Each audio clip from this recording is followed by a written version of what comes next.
Hello, friends. Brian Gailey, Klamath Falls News. We're live here with Ask Klamath, presented by Fast Break. Today's show, we've got Todd Kepple here from the Klamath County Museum. Welcome, Todd. I'm glad to see you here. Hi, Brian. Thanks for having me. We're going to get this show started, but first, Damien, roll that intro.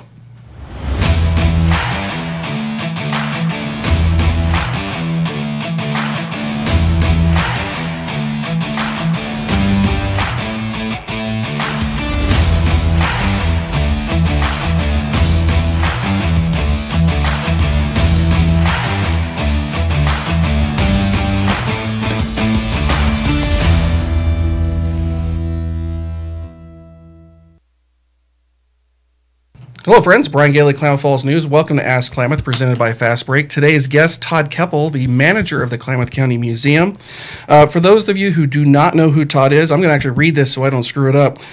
Todd has been a Basin resident since 1990. He was a reporter and editor for the newspaper from 1990 to 2005. He has been the manager of the Klamath County Museum since 2005. Seems like yesterday, right? Yeah, sure. He enjoys volunteering at Crater Lake National Park, the OC&E Woodline State Trail, the Pacific Crest Trail, and he's the founding member of the Klamath Tree League. There's a lot of stuff going on there. What did we miss? Oh, I think that covers it. And some of it I've had to back off of already. I'm getting too old and crippled to get out on the Pacific Crest Trail anymore. I had a section of the trail that I adopted there for about 5 years and did some minor maintenance work on it. But lately I haven't been able to get out there like I used to.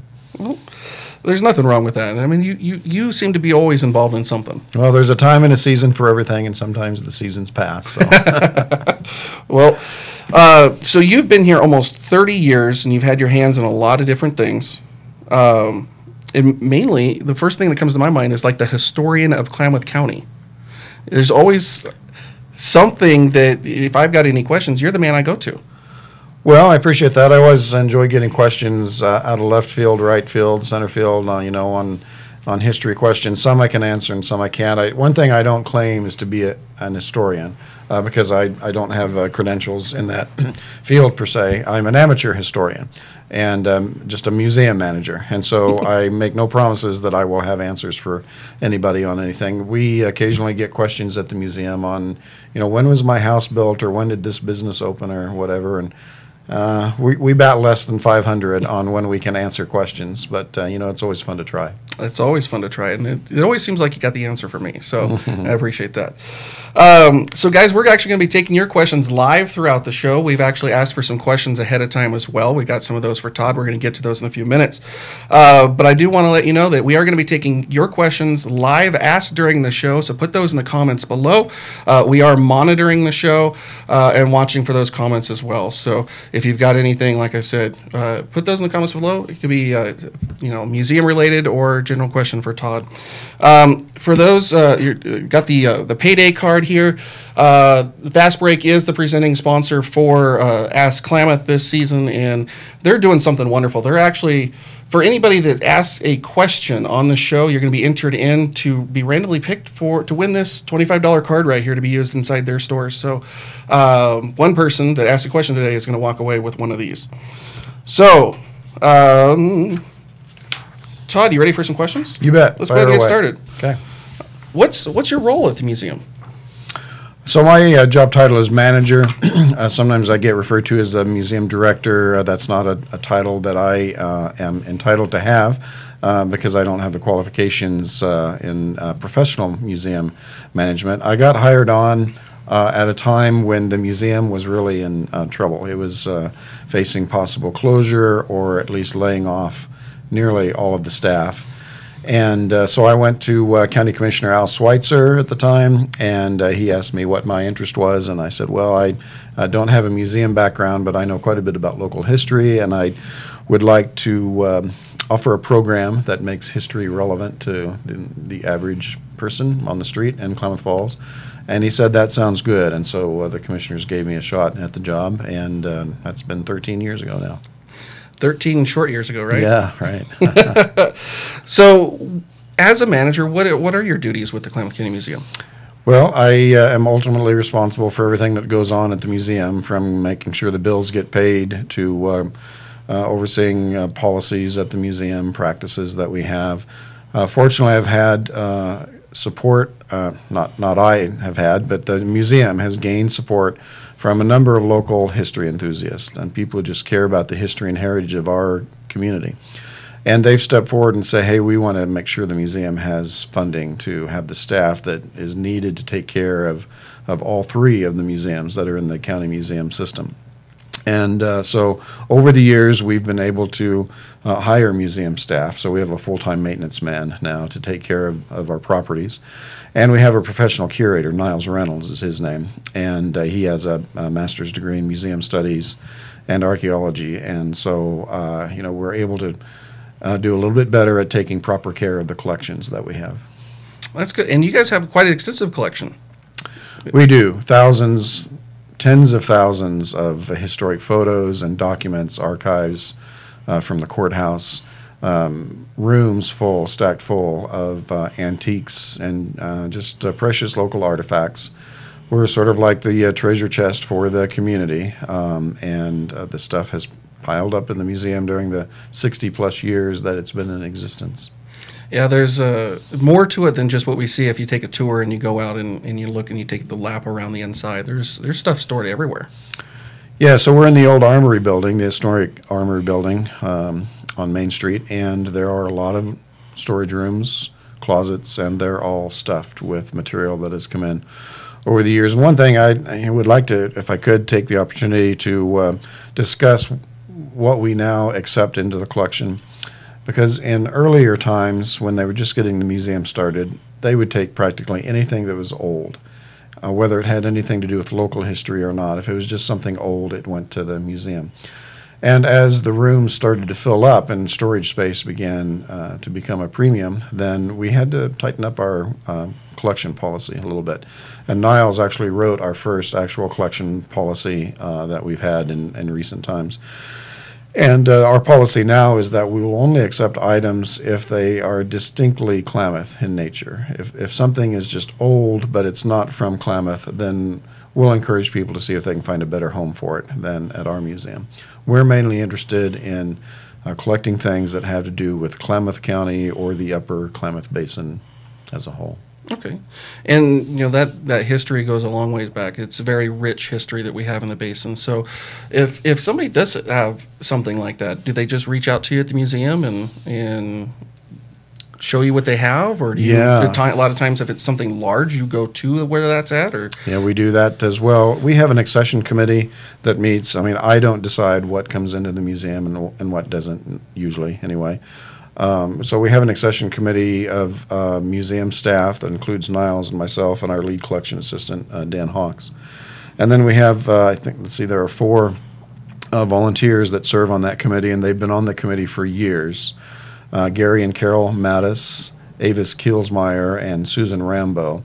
They've all been in the community a long time and have been associated with the museum for a long time, and they know what our constraints are as far as how much space we have, how much we can take in, and so forth. And so when an item comes in and we think, boy, that's a nice item, do we have room for it, can we use it, does it tell a Klamath story? So we all together as a committee make those decisions. That's really good. So talking about your role here, what you do at the museum, what do you like most and least about what you do? Well, whenever I speak to a group of people that's kind of a new audience for me, the message I like to communicate with people is that one of the great things about being a human being, is that we make connections with other humans. Now, I know lots of other animal species socialize, certainly, but not the way humans do. Humans make such special connections that make our lives rich, whether it's through hobbies that we share or work when we work together, or clubs that we belong to, churches we go to, whatever it is. As humans, we make these connections that really make life worthwhile for us as individuals. And at the museum, we're able to make connections through people that came before us. They're gone now, but because of the things they left behind, their stories or their artifacts, maybe it's a piece of clothing or a wedding gown or a hat, or we're hoping to get a pair of shoes from a guy that did business here some time ago. When you can touch those things that those people touched and reflect on their stories and look at the community around us and see the schools and the churches and the homes and the businesses that they built, then it just makes us understand our place in time all the more richly. Very good. So in your bio, when we introduced you just a couple minutes ago, you do a lot of volunteering. Where all do you spend your time besides just in the museum? I know you do a lot of other things. So, I have joined a number of boards around town. Probably the one I've been on the longest is the Salvation Army Advisory Committee. I'm not active with the Salvation Army committee like some of the others are. Don Boyd and Bruce Kielsmeyer are a couple of guys that spend many, many hours helping assemble the Christmas baskets and ringing the bell for the red kettle and so forth. But it's interesting to me to just hear reports from that organization and sometimes provide them a little feedback on how we help people in the community that are kind of living on the edge. And I find that to be a very rewarding program. And so Debbie that runs that program does a fantastic job. So anytime I can just even give moral support to somebody that's out there working day to day with people that are living on the edge, I'm happy to do that. Awesome. And so what are the other things that you're involved with? I know I got some stuff from you not too long ago about some irises being planted along Crater Lake Parkway. That was just one of those little projects. Well, so I belong to a garden club here in town, the Evening Primrose Garden Club, and so we get together once a month and just share notes about gardening. I'm not much of a gardener, I will tell you, but I do enjoy watching things grow, and so our club decided to take on a project where we invited people to bring us some of their divisions from the iris garden, and we planted them out along a section of Crater Lake Parkway. Whether they take or not remains to be seen. We just sort of planted them out there along the edge of the road, and hopefully they'll make a little fall or spring color out there. Maybe it'll work and maybe it won't, but we're going to try it anyway. It's one of those things that's, why not? Yeah, what do we have to lose? Exactly. There's always plenty of irises around, so yeah, we can experiment. Well, thanks, Todd. One more time, I do want to say, if you have a question for Todd, you're going to want to get that in. We're going to actually take a commercial break here in just a moment, and it's a great time to do so. Somebody is going to walk away with a $25 payday card. Guys, we're going to be right back after these commercials. Fuel, refreshment, convenience, community, rewards. Fast Break Convenience Stores with 7 basin locations at Madison Chevron, Homedale Fast Break, Merrill Mobile, 97 Chevron, McDowell Fuel Good, Washburn Chevron, and Blythe Fuel Good. Fast Break, convenience, community, service. Slow down. Slow down and move over. And move over. When you see lights, vests, or reflectors, please give us some room. Slow down and move over. when you need us, we've got your back. Do you have ours? You got our back? You got ours? You got our back? Please, slow down. And move over.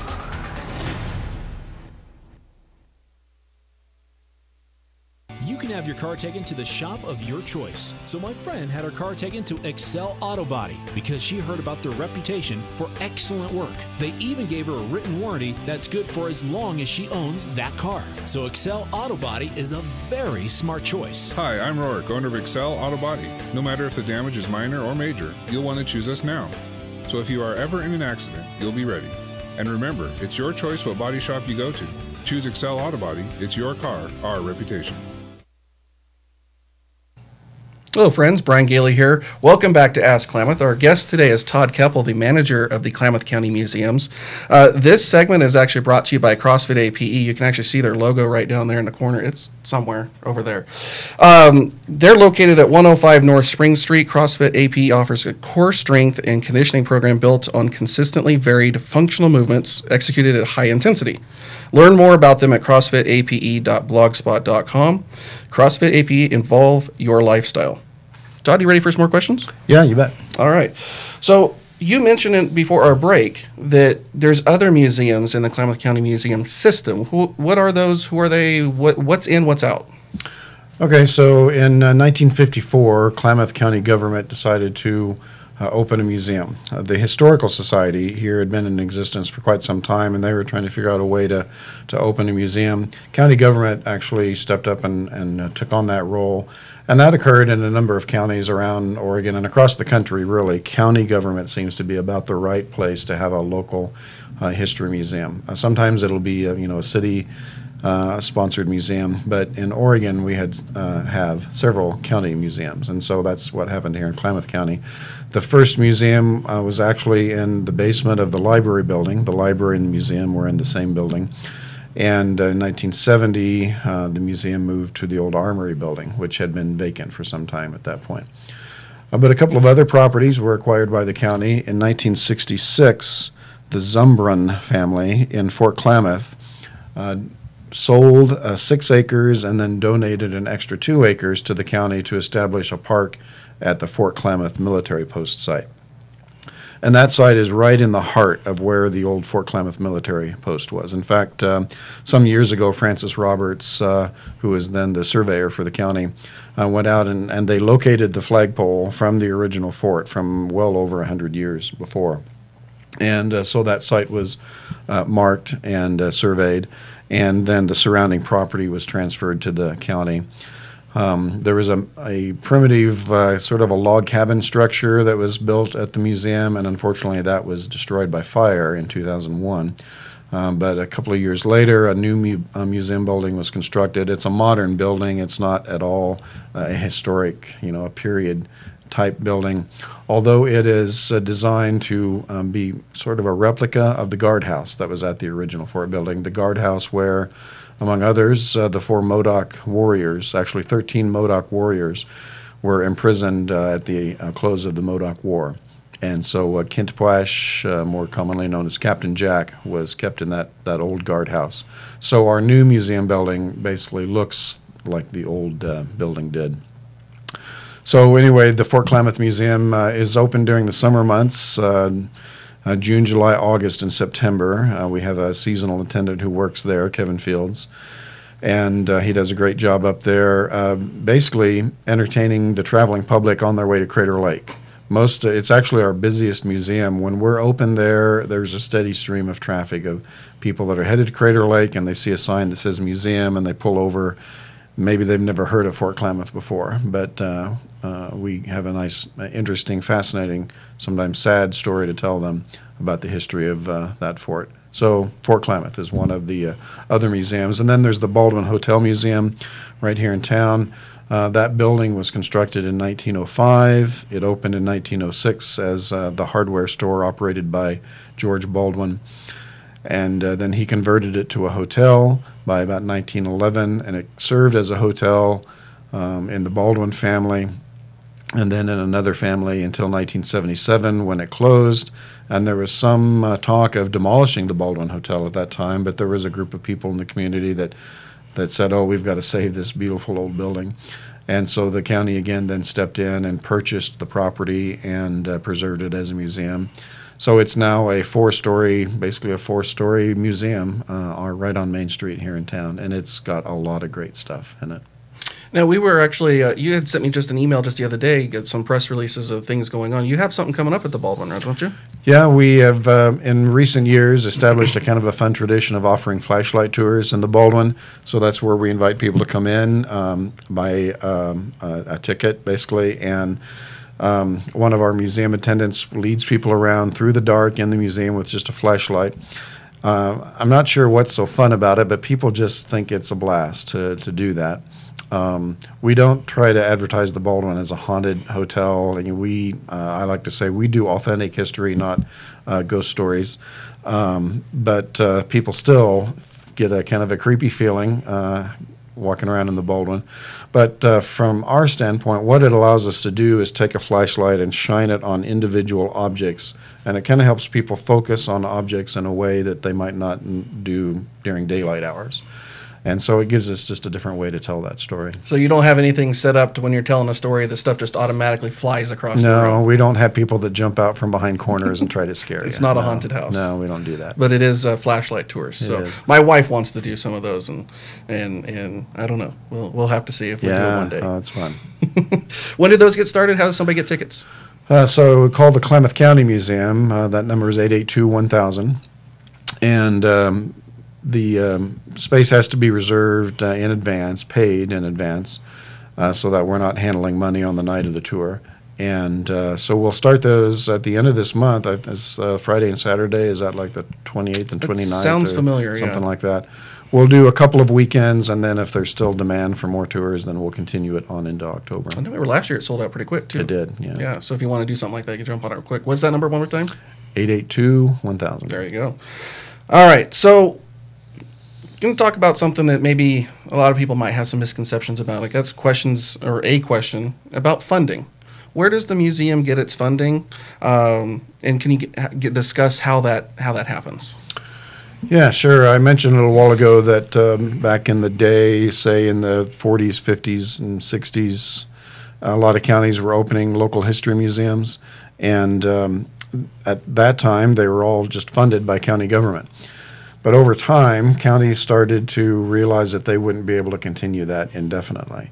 And so in Klamath County, as has been the case in every other county that I know of, the county commissioners have had to deliver a message to the historical societies and museum patrons that you're going to have to find another way to fund museums. We can't continue to fund it from the county general fund. So different communities have come up with different solutions to that. In Jackson County, just over the hill in Medford, Jacksonville, they actually closed their museums, and it's been a tragedy for the community over there. It's been heartbreaking for museum patrons over there, and it's a long and complicated story, but they basically lost their funding from the county and did not have not found a solution for replacing that funding. Now here in Klamath County, I would single out Cape Marquez for stepping forward in 2006 and saying, you know what, we don't want to lose our museums. Let's campaign for an increase in the motel tax, more formally called the transient room tax. And she pretty much spearheaded that effort. Others came along and helped out, and that measure passed narrowly, and that was sort of gave us a little breathing room for our museum system. And then a few years later, we were still facing a pretty radical cutback in museum staffing and programs. So people came together again and said, you know what, we want to keep these museums open and staffed and funded. And so they passed a small tax levy, property tax levy in 2011. And it was a 3-year levy. In 2014, that levy was renewed for 5 years. So that levy will expire next year. And there is a group of people that's working on putting a measure. Actually, the county commissioners have agreed to put a measure on the November ballot, and there's a group of people that are working on that campaign. Okay.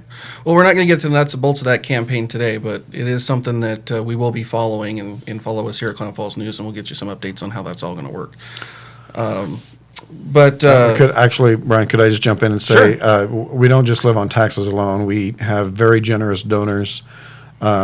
A lot of people will remember Carol Howe, who was a school administrator here back in the day, like in the 50s and 60s. He left a trust that benefits Southern Oregon University and the Klamath County Museum, and so we get a donation of somewhere around $50,000 a year that comes from his trust, and we're very grateful for that. And a number of other people donate every year, some large donations, some small. We do a few fundraisers. We take admission fees. And so we have a number of sources of revenue. But the property tax levy does make up about half of our budget. Okay, it's good to know. So off camera, before we got started, you talked about something happened up in Wasco County, right? A benefactor left a whole bunch behind when he passed away, correct? Yeah, right. It's been several years ago now, but they were notified that a rancher who had done pretty well up in Wasco County had left the bulk of his estate, about $8 million, to the local history museum up there. And so they were able to build a brand new, beautiful facility. They partnered with the Forest Service to open what is basically known as the Columbia River Gorge Discovery Center. It's a beautiful, fantastic facility. So, we're wondering if anybody out there might be thinking they might leave a bunch of resource to us. We do have a nonprofit foundation that is set up for that. They have a small endowment that helps us with projects from time to time. It's nowhere near enough to operate the museum on an ongoing basis, but we do encourage people, if they want to think about remembering the museum in their planned giving or their estate planning, to think about the Klamath County Museum Foundation. Very good. So with that kind of in mind, you guys, and you talked a little bit about your location you're currently at. You're in the old armory at the corner of Spring and Main. That building has been around for 85 years or so. Pretty close. It's getting a little tired. Is there any major issues with that in housing the museum inside that facility?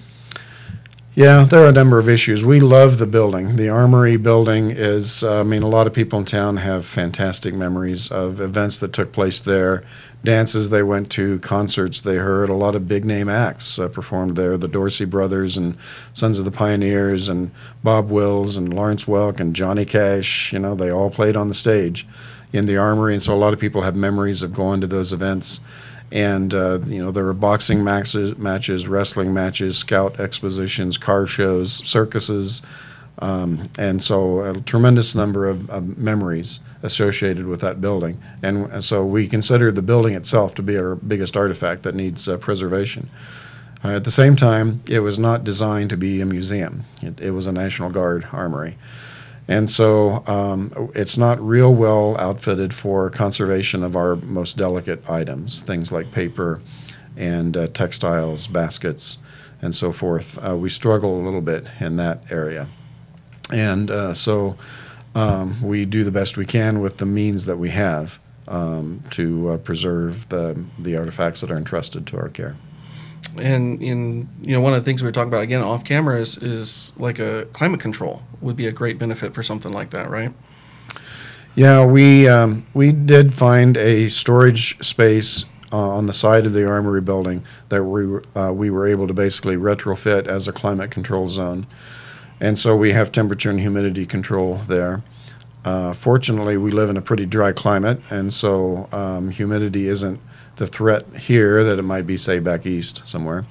But we still want to regulate the environment and put our most precious and treasured and vulnerable artifacts in that space.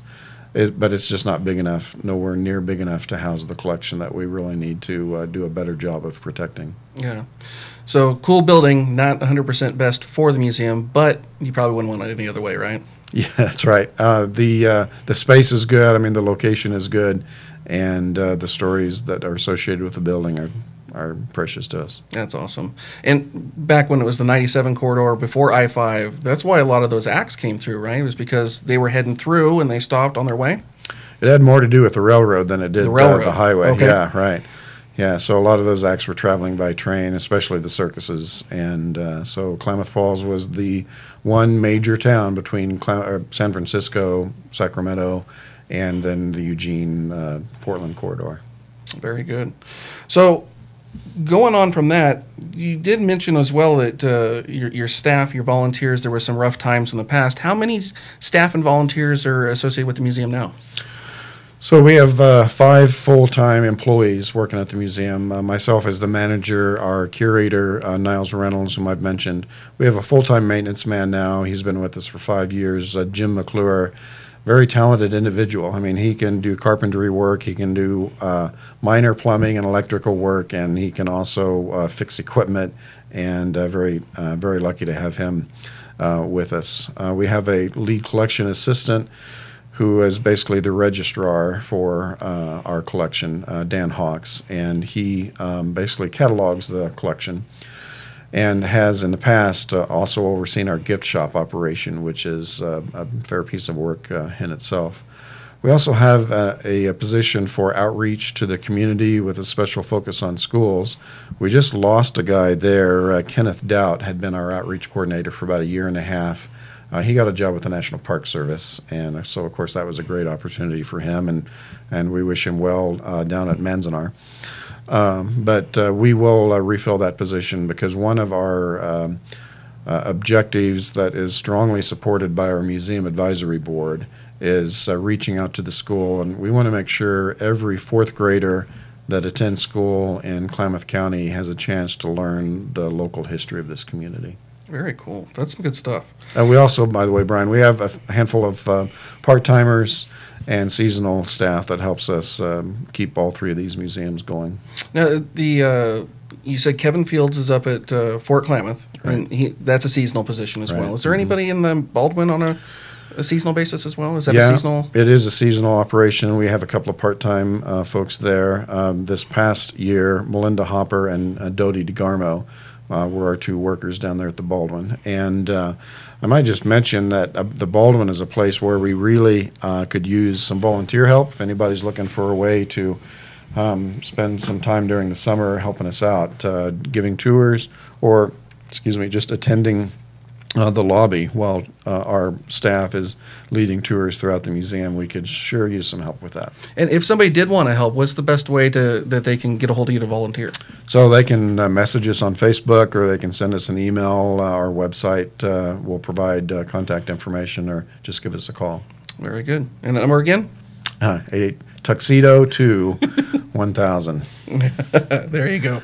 All right, guys. Todd, thank you for answering those questions. We're going to take a break here in just a moment, but before we do, one more time, I want to remind you that somebody is going to get a $25 gift card today from Fast Break. Ask Klamath is presented by Fast Break. So now's a great time. Get your questions in for Todd. We'll be back in just a moment. Fuel, refreshment, convenience, community, rewards. Fast Break Convenience Stores with 7 basin locations at Madison Chevron, Homedale Fast Break, Merrill Mobile, 97 Chevron, McDowell Fuel Good, Washburn Chevron, and Bly Fuel Good. Fast Break, convenience, community, service. Slow down. Slow down and move over. And move over. When you see lights, Vests, Or reflectors. please give us some room. Slow down and move over. when you need us. We've got your back. Do you have ours? You got our back? You got ours? You got our back? Please, slow down. And move over.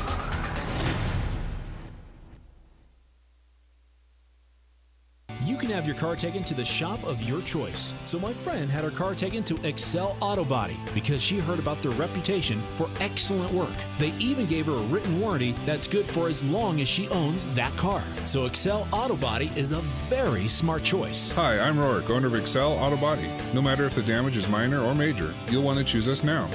So if you are ever in an accident, you'll be ready. And remember, it's your choice what body shop you go to. Choose Excel Auto Body. It's your car, our reputation.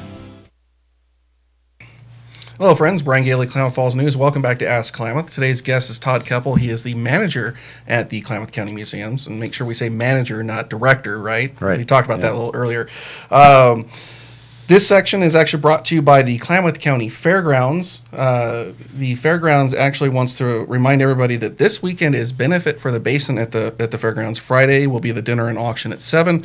Saturday is the car show starting at 10. We talked about car shows being held at the old Armory. Right. This time they're actually being held over at the Fairgrounds. So if you want to learn more about them and what they can do to help you with your event, check them out at kcfairgrounds.org. Todd, I got a couple more questions. You ready for some more? You bet. All right, we actually have a viewer question next. Jamie George asked, and I believe she's from Chiloquin. And to preface this, you actually ran for office, a political office, not too long ago. She's asking, are you going to run for office again? No, I have no plans to run for office. The circumstances a couple of years ago where I got involved in politics perhaps were ill-advised, but there was a unusual set of circumstances, and some community leaders came together and said, hey, we need to field a candidate, who can drop what they're doing and run on short notice. And there were a handful of us that agreed to do it, and I got selected to do that. And so we gave it our best shot, but that was enough for me. That's the end of your political career. That's it, yeah. All right. So one of the questions we were actually talking about a little earlier, and you said was a really hard one to answer, but what is the Klamath County Museum in most need of right now? Well, gosh, you always feel like there's so many needs. When I go to work every day, I'm just aware of a ton of things that I need to get done during the day, and you leave thinking, you hope you got at least one of them taken care of, and leave the other 99 for the next day. So there's short-term needs and long-term needs. The thing that we feel the most immediate need for, I think, would be help. We'd welcome volunteer help in cataloging our collection.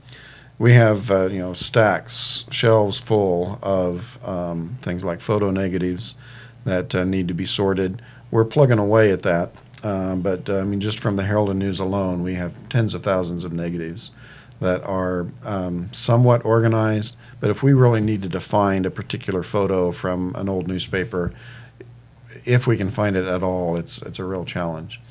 And so we have a couple of people that are working on that. We have a part-timer. One of our receptionists works on that while she's at the front desk. When she's not busy with something, she's trying to chip away at that stack of photos. And Betsy Hansel comes in once a week and works on that. And we have a couple of other regular volunteers, Shari Brennan and Susan Rambo. They come in every Friday, almost every Friday, and work for a couple of hours in our library and our photo document collection. Trying to sort some of those things out. But, we're not keeping up. There's more stuff that comes in all the time. And so in the short term, we just need to try to get a better handle on the cataloging of our collection so that when we want to find something, we can just call it up on the computer and locate it. Long term, I think our ultimate goal or dream would be to have a better facility for housing the collection that just stays in storage. The shelves of things like tax records, adoption records, naturalization records. We have a photo negative collection from the old Farabee studio here in town. Back in the, say, 60s and 70s, anybody who was getting married or graduated from high school or whatever, they went to the Farabee studio to get their portrait taken. And so we have all those negatives, but they're not in the ideal storage conditions. So we really need a facility somewhere where we can have the proper climate control throughout the building. Very good. That's good to know. So anybody's out there, you got something, hey, there you go. Yeah. If you could change, and this might be related, but maybe it's not, but if you could change anything with the Klamath County Museum in just a snap of your fingers, what would it be? A snap of the fingers, huh? Well, I think it would be to find a better place for those collections. I just have to come back to that. We've got great board support. We have Museum Advisory Board that is advisory to the Board of County Commissioners, which ultimately own the museum for the people of Klamath. And then we have the Foundation Board that's trying to build an endowment for us. We have the Historical Society that's very active. And we have a Political Action Committee that's working on the political end of things. I can't say a lot about that, but other than to acknowledge that they exist. So we've got great board support. But in the long term, we would sure like to be doing a lot better with protection of our materials. Okay. The museum actually hosts a lot of different things, exhibits and events and stuff that happen inside, like the trains around Christmas, and the model railroad comes in and various things, and you got your stuff happening at the Baldwin here at the end of the month. What's some of the stuff that's coming up that may be an exhibit or you guys are putting together? Exhibit-wise, we are more than developing new exhibits. Right now we're trying to refurbish some of the exhibits that just need updating, and some labels that are worn out and need to be replaced. We have a lot of activities, though, that we do. And one of the things I've always thought was important is to recognize that there's a lot of history in the community that's not found inside the museum. It's outside the museum. So we like to lead walking history tours. We'll be doing one this Saturday on Pine Street and looking at some of the places along Pine Street where there used to be pretty grand buildings and they're gone now, and a couple places where there's still buildings standing that have some pretty interesting history to them. Next month we'll be taking a trip down the Klamath River Canyon and looking at the old Topsy grades a couple of the oldest wagon roads in the county that are still in existence down there. You have to hike them now. They're overgrown with brush and they're pretty hard to spot. But those are the kind of things that I love to get out and explore out in the community. And so there's a lot of those things that you guys recently did some tours like that where you were out and you went to a couple of cabins or a forest lookout in the north side of the county, wasn't it? Yeah, we tried to get up to the north end of the county, make sure we don't forget about those people that live up in Gilchrist and Crescent and Chemolt and Crescent Lake Junction and so forth, rural Lapine, which is actually in Klamath County. So we took a trip to look at the Walker Mountain lookout up there and the lookout cabin, which is the oldest structure on the Deschutes National Forest.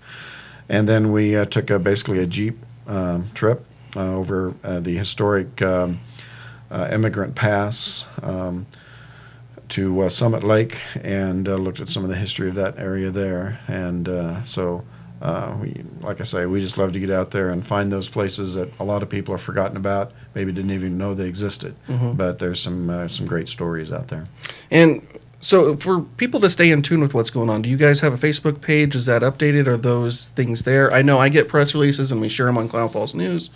But is there a spot where somebody can go and just kind of check that stuff out to see what's happening?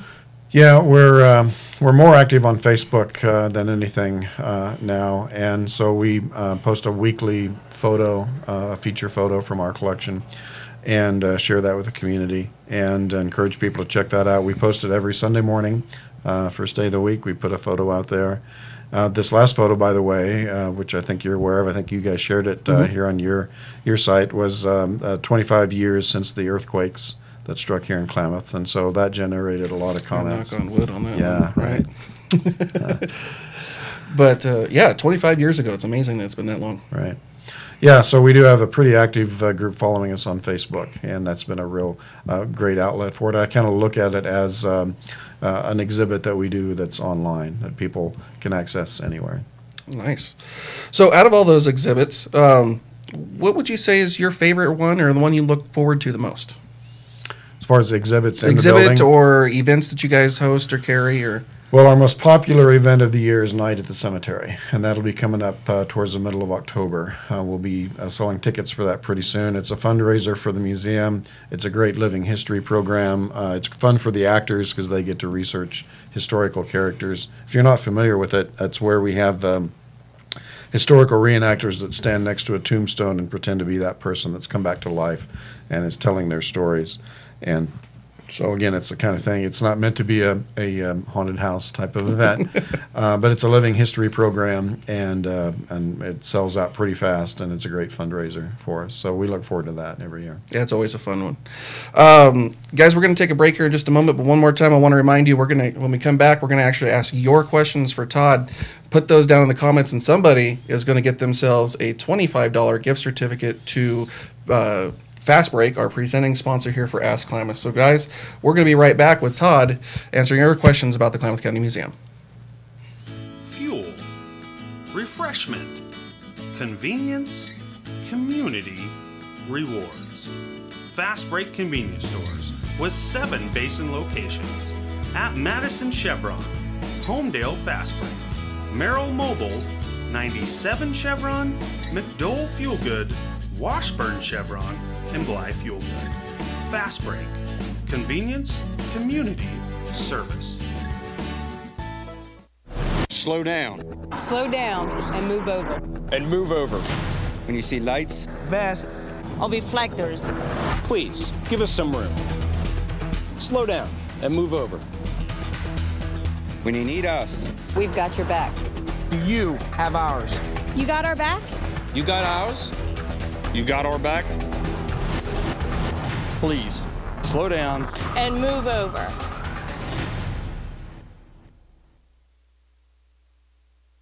You can have your car taken to the shop of your choice. So my friend had her car taken to Excel Auto Body because she heard about their reputation for excellent work. They even gave her a written warranty that's good for as long as she owns that car. So Excel Auto Body is a very smart choice. Hi, I'm Rourke, owner of Excel Auto Body. No matter if the damage is minor or major, you'll want to choose us now. So if you are ever in an accident, you'll be ready.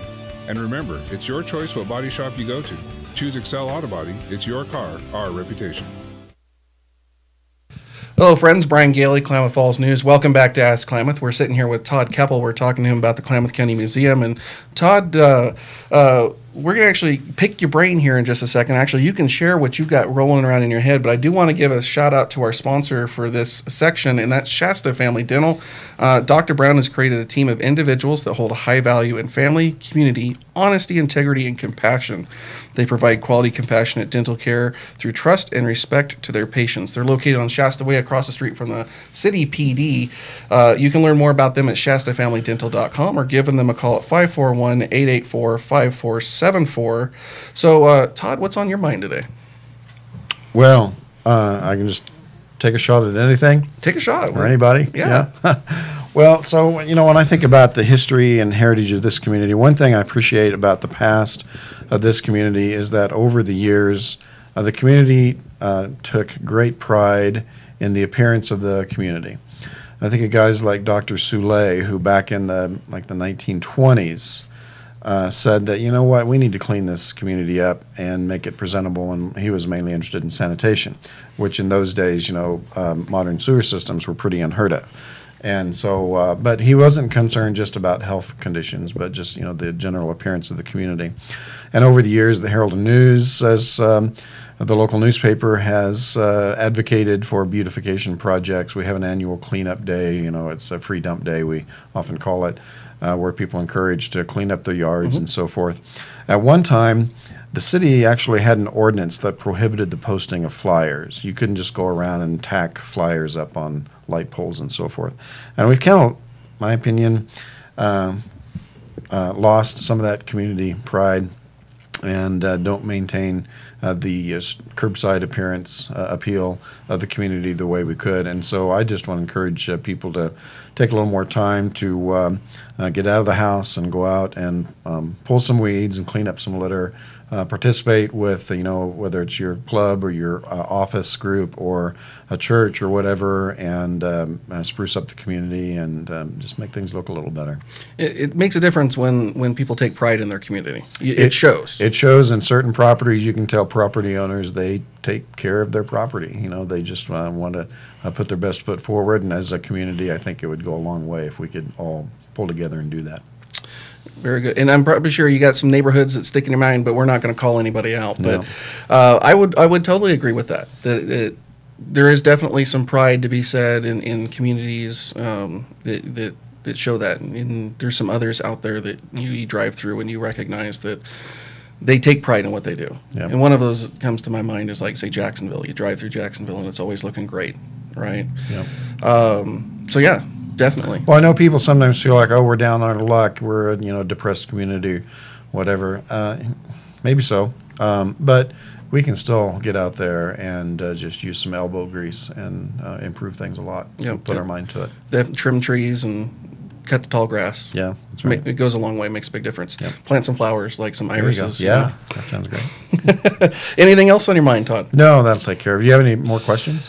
We actually have some live questions. We're actually going to get to those. We have the one question about whether you were going to run for politics again, and you addressed that. Took care of that one. Took care of that one. No. We do have a couple of live questions here. Last chance for that to enter in for here. If you want to get a shot at that $25 from Fast Break, get your question in now, because we're going to actually start addressing some of those. Angel Despain says, do you have a page with the projects you're involved with that we can follow? Projects. I wonder if that means like programs. It could be programs, could be exhibits, could be the different things you're tied to. Well, so we have a website, klamathmuseum.org. We don't put a lot of effort into our website anymore. I try to keep the calendar of events updated there. I probably am getting a little behind on that even. Our website does need an overhaul, and that's... Sounds like another volunteer If I could snap the fingers, we'd have a great website. But we're actually putting more effort into Facebook now, and that's really the place to check out what's going on at the museum. So we'll post events there.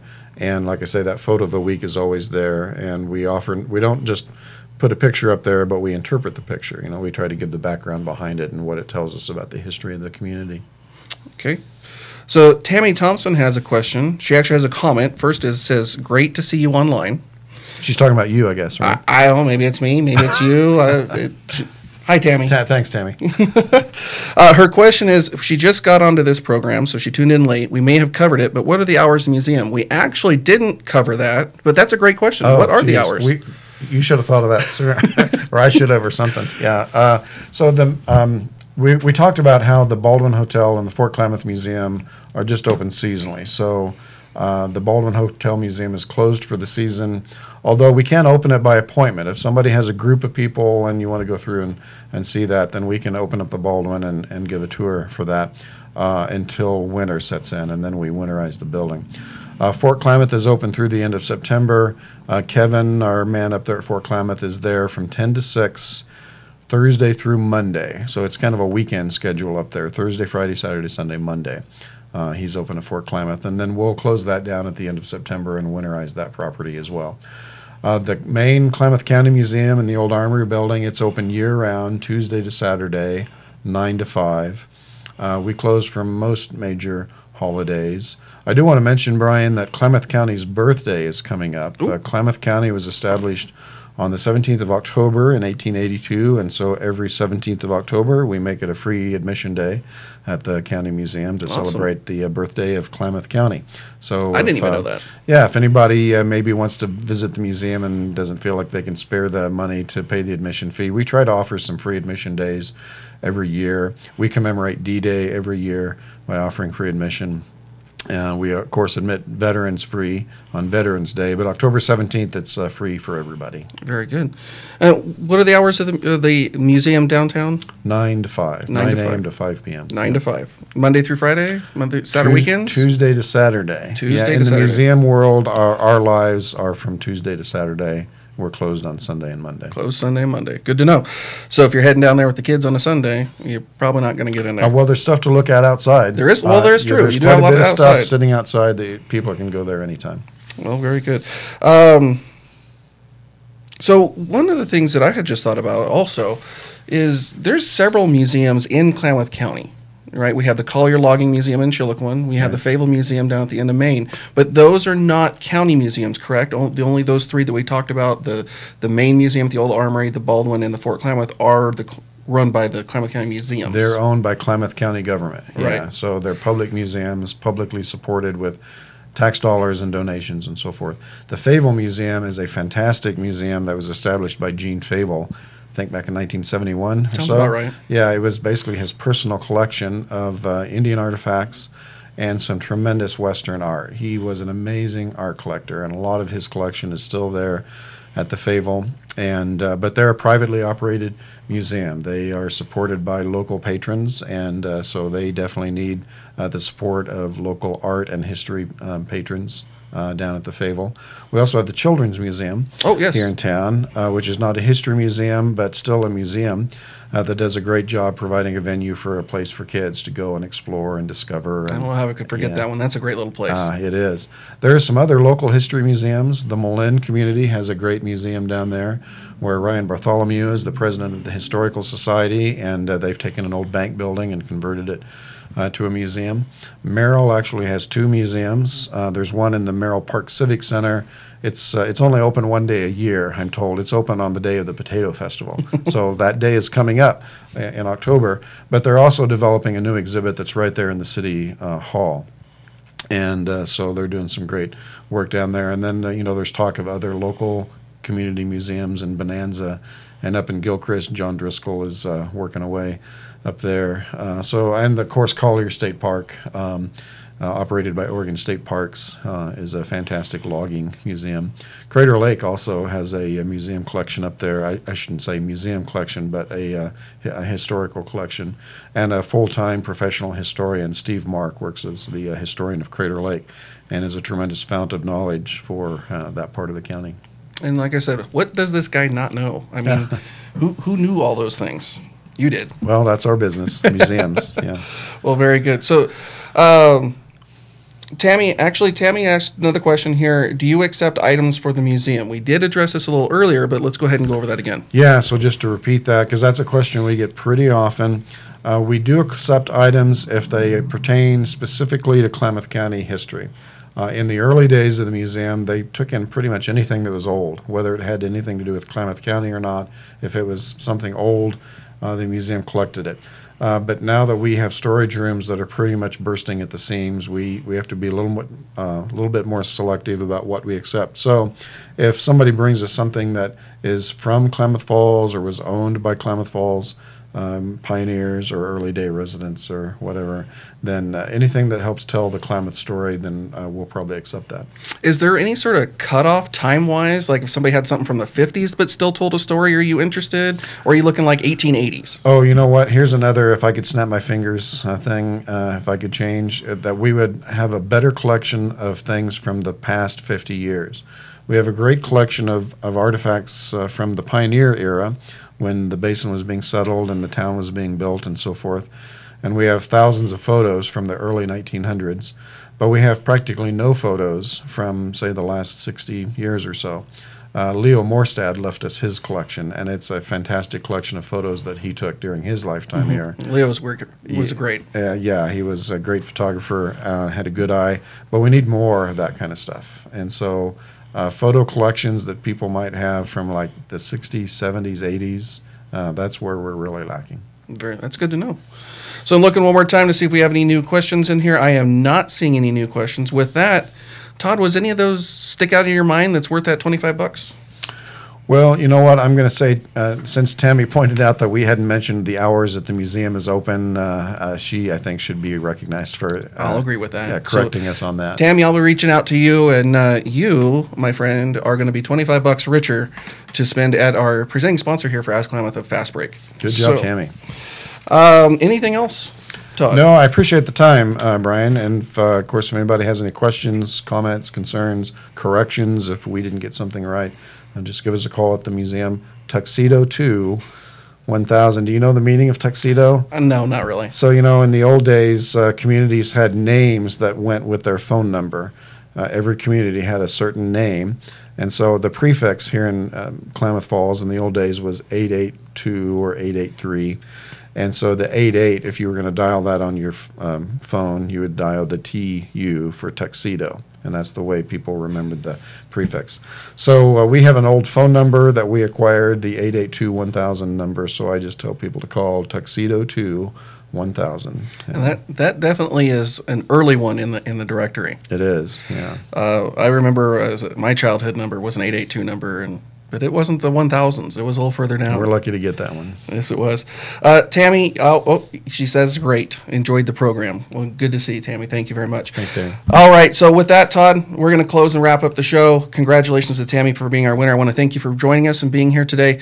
As Klamath is a production of Klamath Falls News. It's hosted by myself, Brian Gailey, and it's produced by Damian Johnson over there on the other side. Hi, Damian. There he is. So if you did not catch the entire broadcast, it's okay. It'll be available after Facebook does its magic. You can replay this anytime you wish. You can also check out the archives of our show. This is Season 2, Episode 2. If you head over to AskKlamath.com, you can check in on all the other episodes that we have done so far. If you've been entertained by this and if you learned something, and I know I learned something today from this man right here, click that like button, follow us online, give them a follow as well. Klamath County Museums there on Facebook. And that's going to wrap it for us. We're actually going to see you next week. It's going to be Chief Hensley of the Klamath Falls City Police is going to be joining us here on the show. Guys, this is on behalf of Todd Kepple, this is Brian Gailey. We'll see you around the basin. Thanks, Brian.